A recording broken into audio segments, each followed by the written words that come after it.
everybody, it's Dennis O'Brien back on Let's Talk About It. Susan Johnson is on her way. She'll be joining us momentarily, but I got Matt Rupar here. Fantastic producer. We couldn't do the show without Matt. I say that over and over and over again, but it's true. Anyway, last week we had a pillar of the Hartford community on the show, the mayor, Luke Bronin. This week we have a pillar of the Windham community on the rise. He's rising. Okay, Joe Pliss. Joe Pliss has not been here that long, but he's made his mark. He's been helping out with all kinds of things. We're going to talk about that when Susan gets here and when we get into it. First, Joe, thanks for coming on the show, giving up your time on Friday evening, and really nice. Well, it's not. Yeah, it's nice enough. Beautiful. It's nice enough. Yeah, it's not too hot. It's hot enough for me to jump in the pool after the show. I'll tell you that. Yeah, you're lucky. I am lucky. So am I. Yeah? You're lucky to be what? I'm lucky to be here in Windham. You're lucky to be here, and let's talk about it. Yeah, that's right. No, you're not lucky. You are somebody I've been trying to get. I remember I'm probably skipping around here. I first met Joe Pliss at Andy Carey's house out in South Windham. Andy used to hold an annual holiday party at his home. Very, very good. You could see. It may be the last time I saw John Lesko. I don't know. It was at one of Andy's parties, and everybody was there. And Joe Pliss lived right across the street from Andy, and he was there with his wife, and we got to talking, and he had just come to town and was interested in knowing as much as he possibly could about the town. Yeah. And I said, wow, this is a guy who, as someone who's been involved in Windham politics and government for more than 40 years, and also here as a legal aid lawyer for many, many, many years, I'm into public service, of course. And I said, this is a guy who can, we could use here as somebody who would get into all these good causes we have, or some of them anyway, and help us out. But anyway, Joe, I spotted you immediately, as a potential. I remember. A potential shaker and mover here in Wyndham, just doing things for helping others and helping the town. And you know what? It's funny. Since you arrived, the town has gotten a lot better. That is quite a coincidence. Some of it's coincidental. I mean, obviously, we built the community center. Yeah, which I use almost 3 times a week. That's fantastic. We are renovating the high school as new. And the Shabu stage was started just around the time you got here. That's right.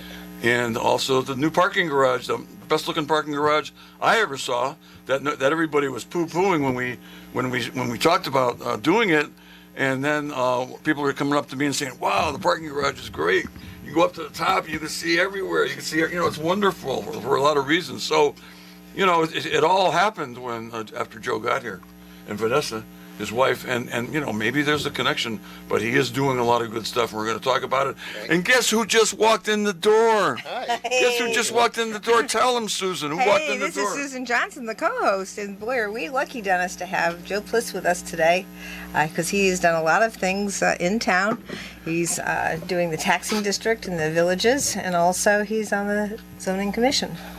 Right. There's more than that even. All right. Yeah, he's going to fill us in on these even things. More than that. But all right. But these are things that are very, very, very, very necessary for the town, and making sure people make good decisions about what we do. So there are enough good causes in this town for everybody. Mm-hmm. And you know what? And it's I've been involved in a lot of them myself, and you know what? I do it to help others, but I also do it to help myself. It makes me feel good. There's nothing. I mean, it just gives you. I'm just talking about it. I'm starting to feel a tingle up and down my spine because it does make you feel good, and that's good. At my age, I want to feel good, and I want to feel good, and I think feeling good is going to help me. Feeling good is good enough for me, and it's going to help me, and it's going to help me go on into my older years. Well, thank you very much. Between the two of you, made me feel special, not only just by coming on to the show, which is a lot of fun for me, but over the years, just, you were very hospitable right away, and it made it a lot easier for me to make the transition to feeling very connected here. Well, you know what? You moved into South Wyndham right across from Andy Carey, somebody who had done so much for the town over the years. So, preceded Susan and John Lesko and Walter Polakevich as our state representative. And, we met at his party. And you also are living in the neighborhood, South Wyndham, with Victor Funderburg. That's right. Another great person, fantastic human being who has had a health issue and was our mayor. And he's somebody else. I talked him into running for mayor. You did. And yeah, I sure did. And, and I didn't think he would accept, but because he was so busy with the Theater Guild. That's right. He and Martha doing a wonderful job with the Theater Guild. And I'll never forget the day he called me back. He said, Dennis, he said, I think I'm going to do it. And I said, yes. Wow. Yes, Victor, because I knew Victor would be great. So anyway, you haven't had an experience with Victor, and you can talk about that when we go through your long list of accomplishments in such a very short time here.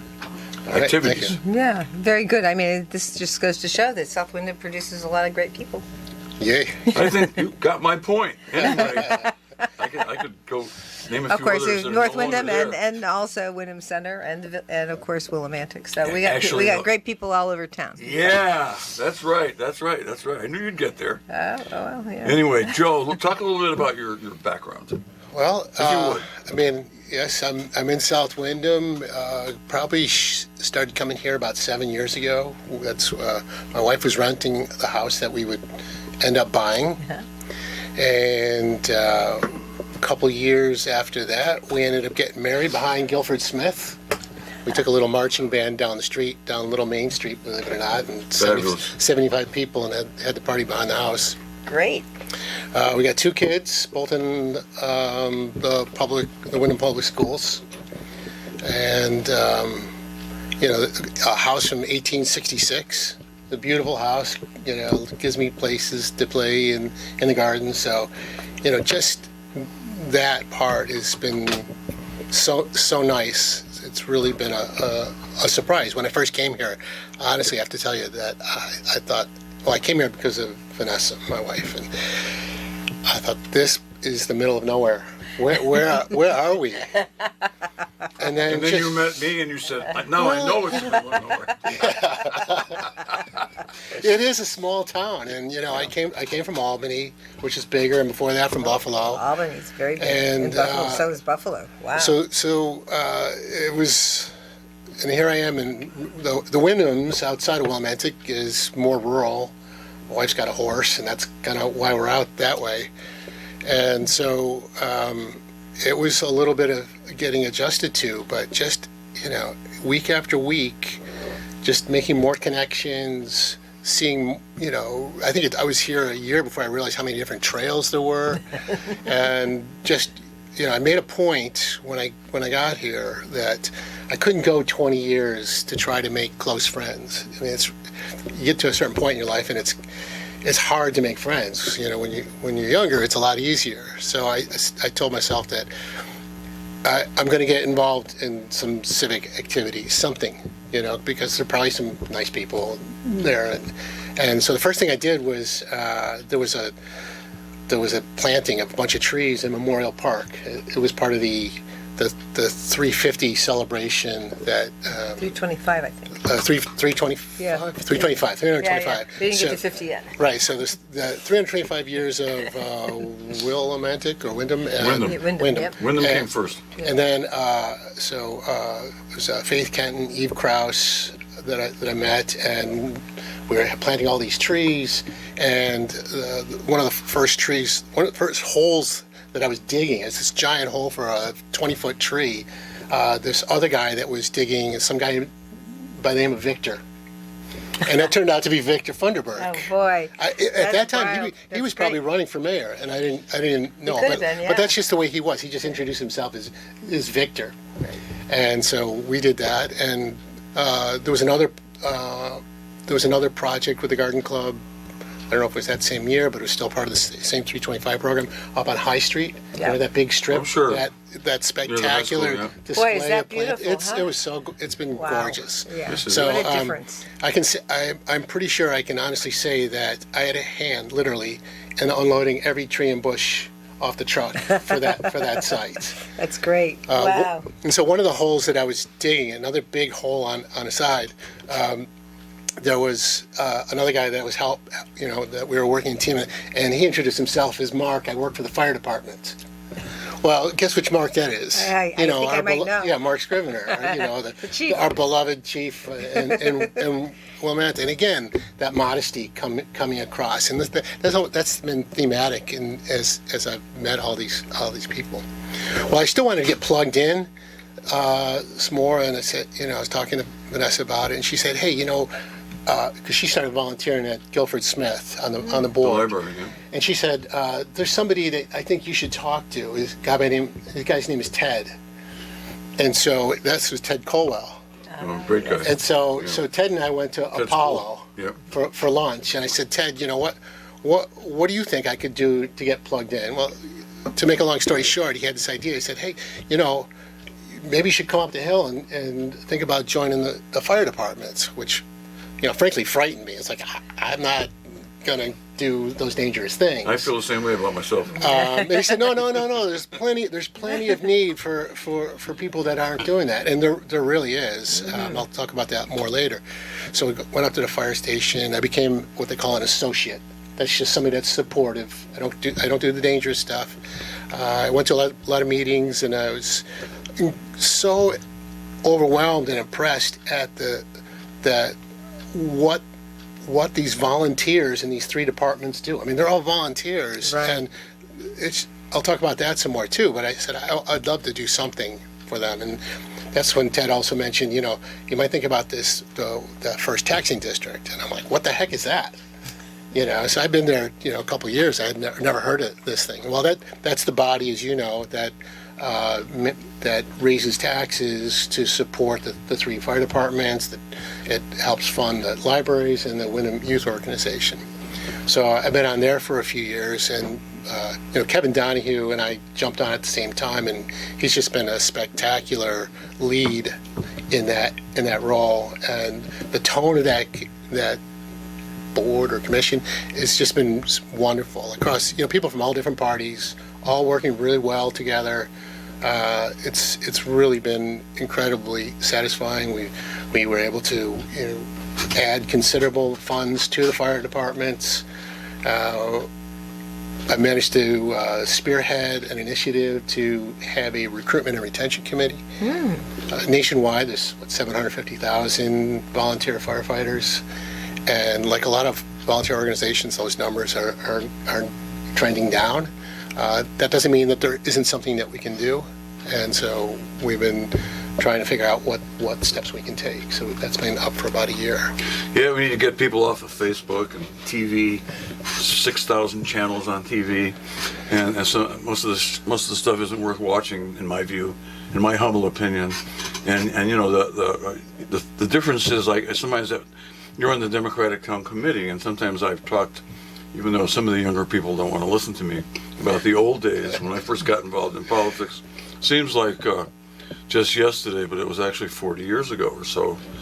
And we had people battling to be on the town committee. I mean, there would be elections, and we had one election one time where there were 40 candidates on two slates running for seats on the town committee. And it just isn't that way anymore. And it's that way with, a lot of the local organizations are the same way with Let me just say something about that, okay, it's your because turn, I have a You thought it was few your turn? ideas Okay. to remark about that. And we're in a gig economy now. And back 40 years ago, we still had a lot of businesses that employed a lot of the people here. And people now are, at the whim of whatever it is they can get for a gig to help pay the bills. And so when you're in that kind of an environment, and even WILI will tell you that the amount of money they're able to raise for advertisement has changed because we don't have the businesses on Main Street that we used to have, and we have a lot of national, businesses like Walmart, but at least they pay property tax, and then you've got places like Amazon that aren't even in town and not even paying, and people aren't even working there. And so you don't have the same sense of community that we used to have. And so they may be online, but they might be looking for a gig to try and pay the bills. And I just think that it's a different kind of environment. And I'll just take this one step further because I digress, you know. Well, yeah, don't go too far. You know, No, I won't. Oh, I'm sorry. but let's just take a peek at what's going on with all the actors in the Screen Actors Guild. Come on. They are on strike because of streaming. Yeah. The streaming has put our economy and what goes on with our radio, what goes on TV, all that kind of thing. It's a different kind of situation, and we're just kind of finding out Every these day. changes, how they've impacted us. So I won't interrupt anymore on this topic, but I just on had this to. topic. Right, on this topic. But I just thought I'd throw that in there. You're gonna learn as you go through the show with us today. It is not easy to be a co-host of a show. It's a lot easier if you host it by yourself. Although some of the interaction. I feel like I'm getting between something. Well, I think you are not the first person to ever say that. We've been out for 20 years, and it's some people who listen enjoy that back and forth between the two of us. Sometimes I enjoy it, and sometimes I don't. So far today, fine. Oh, good. But I'm I'm focused more on younger people who are sitting around watching a lot of TV. Well, we younger people, I think, are also Not people who are subject to earning a living. subject to the gig economy, and younger people are too everybody. young to actually be in the volunteer firefighter situation Well- that the older people are in. You have to be at a certain age in order for the insurance to work. So you also have insurance Well, to that's- contend with. That's one item. Yeah, sure. Okay. Just saying. Let's let Joe. All right. Let's move on. Okay, so you're on the board of First Taxing District Board of Directors, Right. which was created. 1981, Yeah, I think it was created by litigation. state statute. State statute. There was a State lawsuit shortly after about streetlights. That's right. Yes. Well, you've researched it.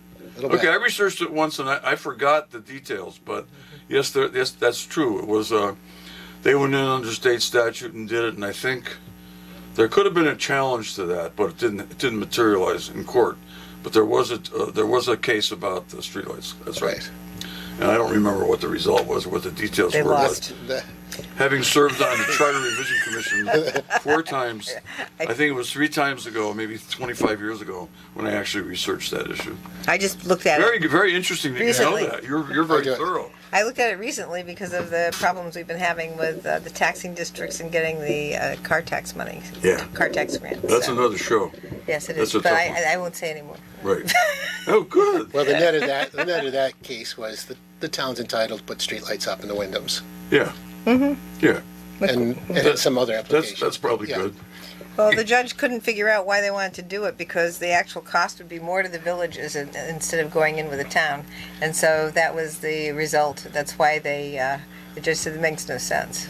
Well, Well, I'm getting an education here from both of you. I think there's still, even, 40 years Yeah. later, Yeah. 40. a divide of sorts between the Wyndhams and Willimantic. Oh, you better believe it. I like to think of it as I have the best of both worlds. I have this beautiful bucolic setting, and I'm 3 miles away from all the cool, funky restaurant stuff that happens in Willimantic, and that's a strong selling point. This place would not be nearly, like where I live, would not be nearly as good without a vibrant Willimantic. So from my perspective, they go hand in hand. But I know that there's a history and a sense of preserving some level of autonomy, and that's kind of at the seat of the taxing district. Well, I don't Just want add to go one too thing, far with that issue. Just one quick but- thing but on that to issue. some extent, it's about money. What happened is back in the 1880s and a little bit before, we had the mills, and then the mills were, run by people who had international connections all over the world. If you look at Amy Klobuchar's book, Senator Klobuchar's book, we're actually mentioned in that book as a big monopoly. And so the thread was huge, and what they did is they needed to have workers, and they needed to have water, sewer, they needed police, they needed fire, and the farmer says, hey, we're not paying for all that, let the thread pay for it. And this didn't happen just here, it happened in Groton, it happened in Rockville, it happened everywhere, all throughout Griswold, Jewett City. Exactly. So that's why you have these divisions. And so then once you divide, then you have the fiefdoms having to do their little struggle. Well, then it evolves, yeah. It evolves, and it's. I think there's a better understanding coming from both sides, if you want to say sides. There are a lot of people in the Wyndhams that feel the way you do. I'd say a majority, but it all depends on the issue. And I think that. When Jeff Smith moved to town, I don't know if you remember Jeff Smith. He's passed away, but he was a wonderful guy. He was the financial officer for the town of Mansfield, and when he came here, he was quite surprised at the districting and stuff here. That he didn't think it was a good idea, especially since he lived in Willimantic. And at one time there were some details that needed to be ironed out to make it more fair economically, and he did help a lot to move us in that direction. For example, I think it was after he passed, it was around when he was ill in his final illness, we did finally get to the point where the fire, the ambulance services, the ambulance and also the dispatch center, it was pretty much being paid for pretty much all by people from Willimantic, and now it's fairly. I think it's done fairly, I think we're moving in the right direction, and I think you're right. I think we're happy to have your part of town connected to us, and you are happy to have the city.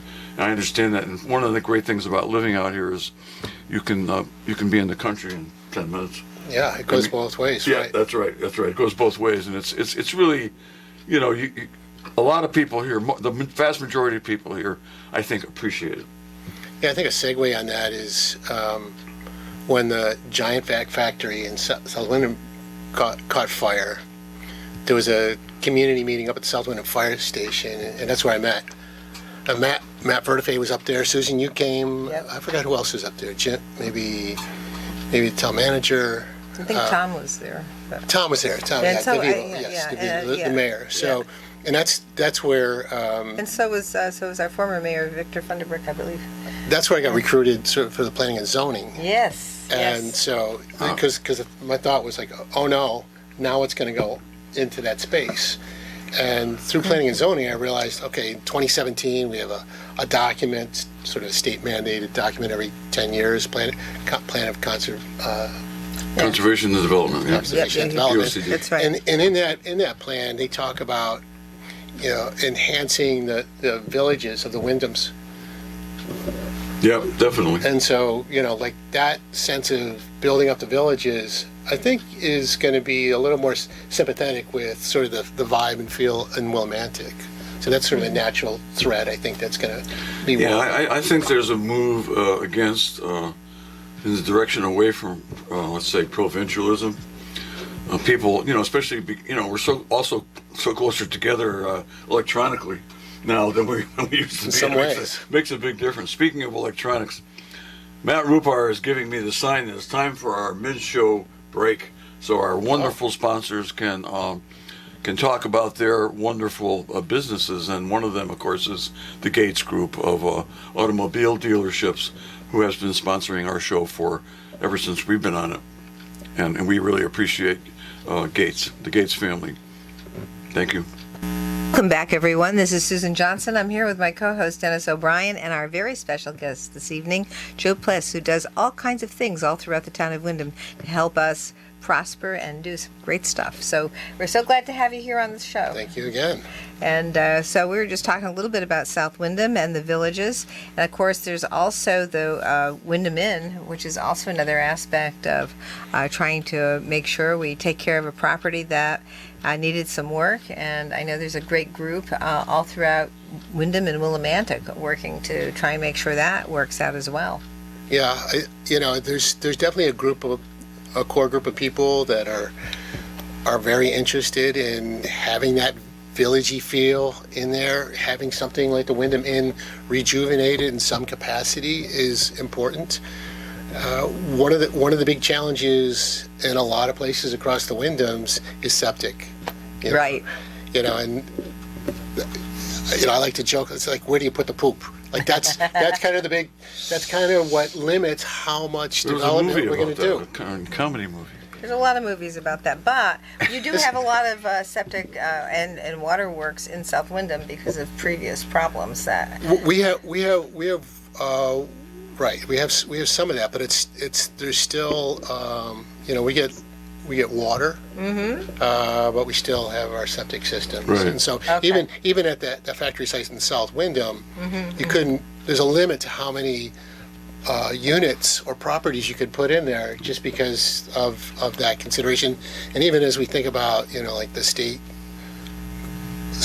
sponsored legislation around sort of incremental development and accessory dwelling units, that's going to prevent any dramatic change in development. If we really wanted to increase density and development, you'd build sewage out there. And so as long as the Wyndhams don't have that, they can sort of put a regulator on that. And I think that alone ought to make some people more comfortable as we roll out village zoning and talk about tiptoeing into slightly more vibrant kind of environment just in the village. It's not going to get crazy. Great point. Excellent point. I grew up in the city, lived in the city all my life until the second half of my life, and I had no idea what a septic tank was, or I had city water and sewers. I had a sewer thing right up in front of my house, bus stop in front of the house, and I lived in a development with people everywhere, and that they would sell fruits and vegetables on the street, and this goes back a while. This goes to New Britain. This goes to New Britain, right? Every once in a while, New Britain comes up on the show. Yeah. But I, growing up in New Britain in the 40s and 50s, which is when I was there mostly, was fabulous, because I like people, and there were people everywhere. I mean, my father didn't have a car until 5 years before he passed away at age 50. We took the bus everywhere. We walked, and we walked down the street in New Britain, and we have a city of about 90,000 people back then, and my father would know just about everybody. It was just amazing. I remember saying to him all the time, "Who's that, Daddy? Who's that?" And that's the way things were back then. Yeah, but you know what? Here we have, like where I grew up in South Windsor, we started off with wells, and we had our own septic system, and then 40 years down the road, they came up with city and city water. More, People had to make that adjustment because they built developments, but then people needed to have that taken care of. So people then when they do have septic systems, sometimes they don't empty them out like they should on a regular basis, and so that creates a problem for the water. Well, it leaches through the soil, especially if it's near a tributary or something. That's a big problem. Right? Yes, it is. So that's why planning and development, when you're looking at that, you're looking at the future. If someday it's going to be just like it was in South Windsor, you're going to go from everybody having septic and their own well to, unless it's we have a decrease in population, which I doubt will happen. But what will happen is they're going to need we need about 120,000 units right now we're missing in the state of Connecticut. So when you take a look at that, it's a problem. So how you do your planning and development also should give some consideration to what will happen down the road, and what kind of course, and as we all know, inland wetlands with the type of water and the soil and the perk tests and all the leaching and all that kind of stuff are all things that have to be considered and done by the town engineer, and analysis must be done in that. So hopefully the town engineer will also be part of the planning and development stuff. I think some of these big infrastructure things, they'll probably the same way in South Windsor, it was pushed because there was some incremental development over decades. Right. And proximity to Hartford. I think for around here, when I walk around town, I see sort of the sweat equity that people are willing to put into their places. I don't know if it's all permitted or not. I suspect some of it is and some of it isn't. But my sense of it is that there is a ton of opportunity for people if we can make it easier to figure out how to do small scale development. The system is rigged kind of for like big developers, and it's great what happened downtown, and that's a bigger development. But when I say rigged, I mean the financing, is geared towards that. Yeah. In particular, I'd really love to see, us be very deliberate and conscientious about what it takes for somebody, that maybe doesn't even have English as a first language. Like, how do they navigate, in a way that brings the friction down? How do they do something really small? Put up a shack in the neighborhood that is, allows them to, start building something or to sell something, or, just incremental development, incremental wealth generation, so that people are more secure in where they're living. And as that develops over time, the places that are most vibrant are going to be the places that demand the infrastructure investments. I'd be really leery about going the other way around and saying, hey, let's put all this money into infrastructure and that'll spur development. That's sort of the suburban model. Because you don't know. No, you don't know until you actually have to deal with it. Not in a place like this. But in terms of, I was just thinking, not in terms of actually doing the infrastructure, but in terms of how you'd set up a development in areas that are not developed right now, and how would you do that? And we have to give consideration to whether or not you have good opportunities for septic and water. And we do. We're lucky around here. We do have a high amount of water. There's a lot of watershed area here. South Windham has a huge watershed area down by the river. So you have a lot of places where you have big watershed areas that are good for development access. Yes. Well, you two are both active in land use issues in town. Susan, of course, is the chair of the Inland Wetlands and Watercourses Commission. It's a tough job. And she's got some people on the commission that actually have, professional expertise. That's good. It is good, because I worked with Ashford's commission when I was town attorney up there for 20 years, and they were fortunate to have several professors, microbiologists and all kinds of people that were really soil scientists on the commission. And there are a lot of commissions that don't have that. And where our commission is, I know I run into this guy down in Andover who's on the commission, and he's the wetlands agent over there, and he's been trained. He's got a lot of training and a lot of education on the issue, and he's on Susan's commission. And then there's also another person who has professional expertise. But we have also, you just can't rely on the people in the commission either.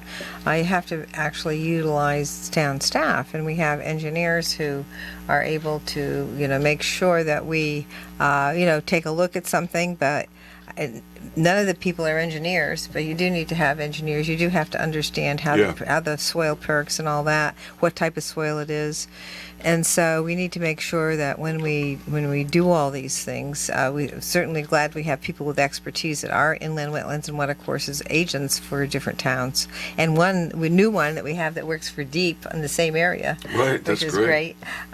So he's an alternate, right? Yeah. And so we have all these people right now who are very, very good, and we also have people in the town hall that we have to be able to go to and say, look, we want to report. We want an engineering report on this, because we're not engineers. So we need to these know. are some of the most complicated issues. It is. We even see it bubbling up into planning and zoning. Of course. Because it's, if the wetlands rules in a certain way, invariably there's somebody in planning and zoning that brings up the wetlands issue.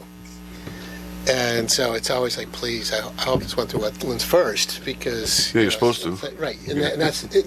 Almost always it is, and that's my feeling. It's like, okay, well, it went to wetlands, they looked at it, the decision was made, and that's, so a lot of times when citizens are talking to the planning and zoning, it's about explaining sort of the process and method, because a lot of how business gets done is really opaque to people. They don't understand. It's hard to understand. Oh, So that's it's complicated, yeah. just even understanding the difference between what zoning means and planning means. And people will be, when we zone, we have basically a judicial hat on. We're saying, okay, here's the rule book. Is somebody proposing some kind of development that's according to the rule book?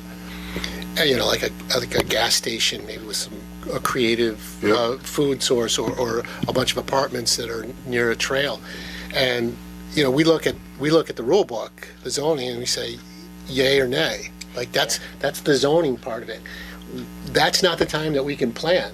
We might wish, like, hey, you know what?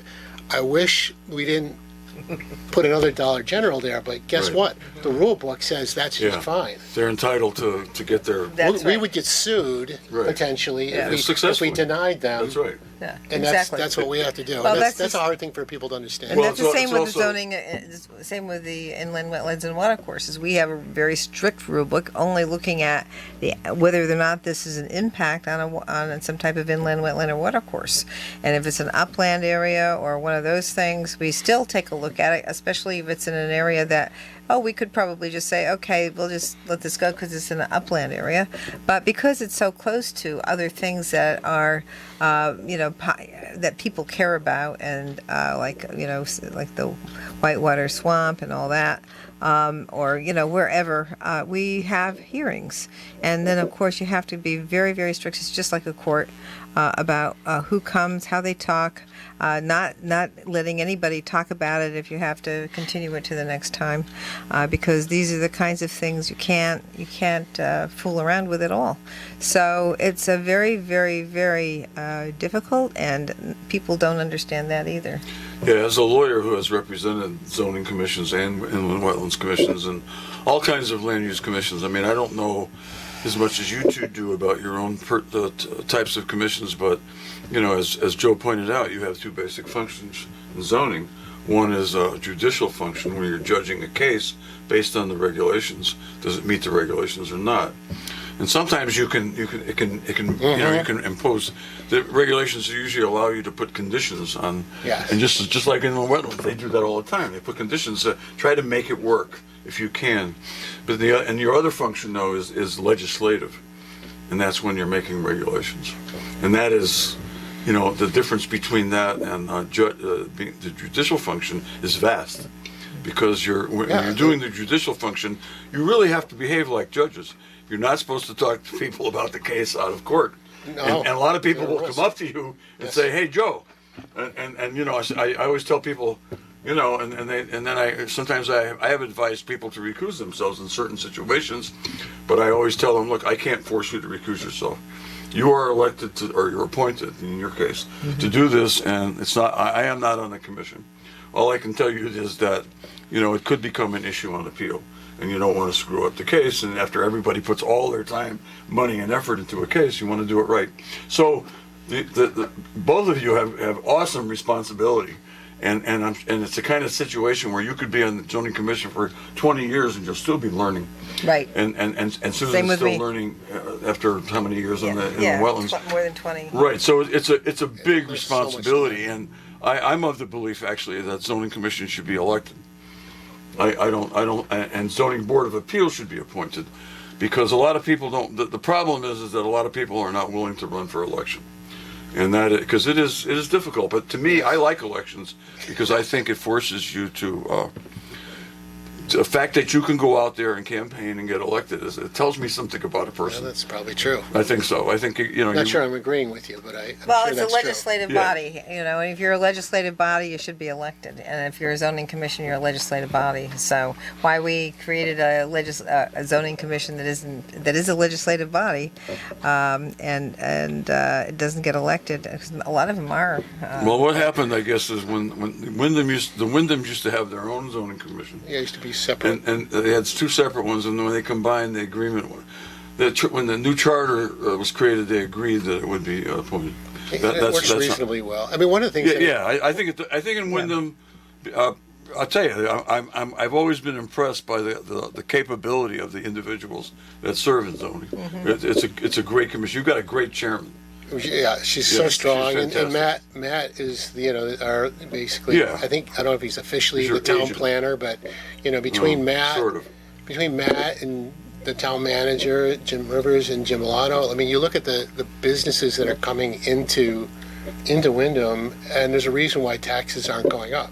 The grand list is going up, and part of that is planning and zoning, doing its part to make work with these businesses and try to help them through this as much as possible. Not to try to be adversarial, That's right.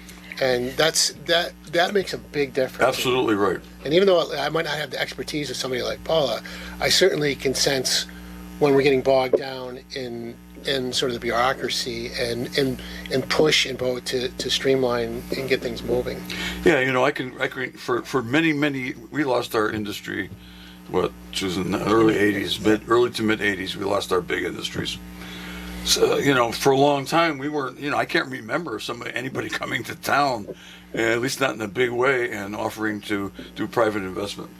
And now that it's happening, and I think some of it is happening because of all the development we've done with local amenities like the community center. Right. Like people, I know I coach Little League and I go all over the place, and people are saying, "Wow, you're doing all this stuff, and that's amazing."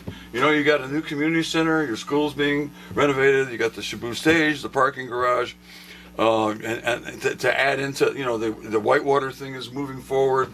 All kinds of good things happening here, and that attracts people and attracts investment. I mean, think about it. It's like, to be able to live in one of these new apartments down here. Yeah. You got the Latin Festival on Saturday. That's going to be a huge thing. It's right across the street. Yeah. I mean, this whole lower part of Main Street is just going to blow up. And Fantastic. I think other developers are smart enough and cagey enough to see that and get ahead of that. COVID put a damper on things, but it's we're still going to see the momentum. You took the words right out of my mouth about COVID, but you're right. We're working around it, and we're doing well. And I think it's it's people like you two who are in public office, and I was for a while, and I'm proud of what we accomplished in the 6 years I was on the town council. All of those new developments, public developments that I mentioned, were accomplished, and I know that Jim Rivers and I and Tom DeVivo and all the members of the town council, we had that in mind. I mean, we wanted the people to have the community center. We also wanted people to want to move here, to buy homes here, and businesses to want to set up here. Hey, this is a great place to be a remote tech worker. I can tell you that. Yep. I work remotely There you go. in pharma now, and my wife is in ed tech. You got maybe more. This is a sales pitch for anybody that wants to find another place in the world to work besides a big city. Come out here. There's so much here. No, that's great. That's really good. Well, we really appreciate. We wanted to have you on the show for a while, Joe, because like I said, we met you relatively. It seemed like yesterday, and you've done so much already in such a short time, and you're raising 2 kids, and you're working, and I don't know how you do it. Although I must admit, when I was younger, I used to say to myself, "How the hell do I do all this stuff?" But you know what? I was enjoying it. I was enjoying it, and I was younger, and I had all that energy. And I have to admit, I'm considering.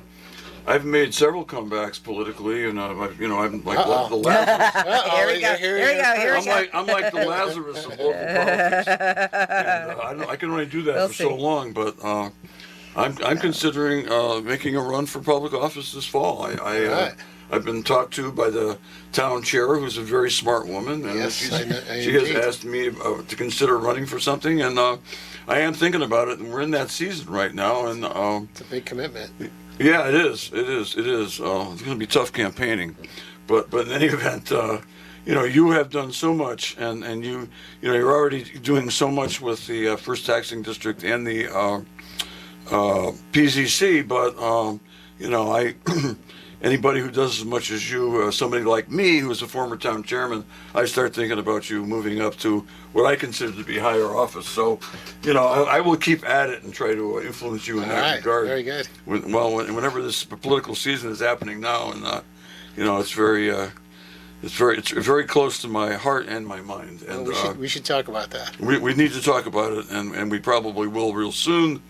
And Matt Rupar is giving me the signal that we only have 1 minute left. Any parting words for our wonderful audience, Joe? And Joe Pliss, thank you so much for being on the show. It's been a great show, and it's been great having you here at the WILI studio. Well, thank you for having me on. I'm on this show, and I do all these things because I want to feel connected to this town. I feel blessed to have met so many wonderful people, and that's what motivates me to do all these things. And there's plenty of opportunity for anybody who wants to roll up your sleeve. Well, thank you so much for being on the show here, Joe Pliss. We're thrilled that you were here, and we have a great show planned for next week too, right, Dennis?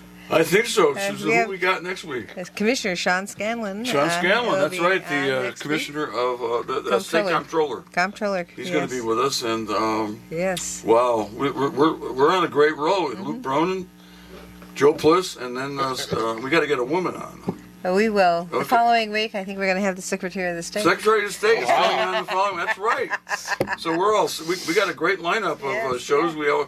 When I look back on some of the shows we've done this year, we've had consistently great shows. And Joe, you've contributed to it, and we really appreciate you being here. All right. Thanks Thank a you very lot. much. This is Dennis O'Brien with Susan Johnson and Joe Pliss of the PZC, Planning and Zoning Commission, and the First Taxing District Board of Directors. Matt Rupar is here. Thank you so much for listening. Susan Johnson is also here, our state representative. Thank you so much for listening, and we'll be back next week with another great guest. And we just told you who he was. Thank you.